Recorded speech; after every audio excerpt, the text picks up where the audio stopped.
Hello എല്ലാവർക്കും നമസ്കാരം. Welcome to roses ടോക്കസ്ട്രീ. അൺഎക്സ്പെക്ടഡ്ലി വന്ന കുറച്ച് പ്ലാൻസ് ഉള്ള സൺഡേ എങ്ങനെയാ സ്പെൻഡ് ചെയ്തെന്ന് കണ്ടുവെക്കാം. ഞാൻ എണീറ്റപ്പോൾ തന്നെ കുറച്ച് ലേറ്റ് ആയിരുന്നു. അതുകൊണ്ട് ഷാനു രാവിലെ തന്നെ എണീറ്റ് ബ്രേക്ക്ഫാസ്റ്റിനുള്ള പുട്ടും ചെറുപയർ കറിയൊക്കെ റെഡിയാക്കുന്നുണ്ടായിരുന്നു. അതുപോലെ തന്നെ ഇപ്പൊ എല്ലാ മലയാളികളുടെ വീട്ടിലും ഓടിക്കൊണ്ടിരിക്കുന്ന ബിഗ് ബോസും ബാക്ക്ഗ്രൗണ്ടിലുണ്ട്. ലാലേട്ടനാണെങ്കിൽ ഷാനവാസിന്റെ അഡീഷനെ നല്ലോണം നിർത്തിപ്പിടിക്കണം. അത് കഴിഞ്ഞ് ഫുഡൊക്കെ കഴിച്ച് നമ്മൾ രണ്ടുപേരും റെഡിയായി പ്രാർത്ഥനയൊക്കെ എത്തിച്ച് നമ്മൾ വീട്ടിൽ നിന്ന് ഇറങ്ങി. സൂര്യൻ ചേട്ടൻ ഇന്ന് കുറച്ചധികം ബ്രൈറ്റ് ആയിട്ട് തിളങ്ങിക്കൊണ്ടിരിക്കണോണ്ട് തന്നെ ഭയങ്കര ചൂടായിരുന്നു.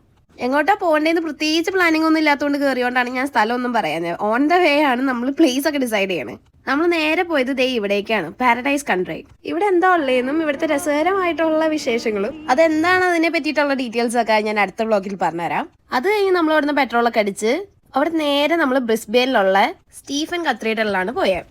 ഇത് 90s ബിൽഡ് ചെയ്ത ഒരു ചർച്ചായിരുന്നു. ഇത് സിറ്റിയിലുള്ള പള്ളി ആയതുകൊണ്ട് തന്നെ അവിടെ നല്ല തിരക്കായിരുന്നു കേട്ടോ. ഒരു ഫാൻ പോലും ഇല്ലായിരുന്നു, ഭയങ്കര ചൂടായിരുന്നു അവിടെ. അതൊക്കെ കഴിഞ്ഞ് പിന്നെ നമ്മൾ അവിടെ നിന്ന് വീട്ടിൽ പോയി. Bye bye.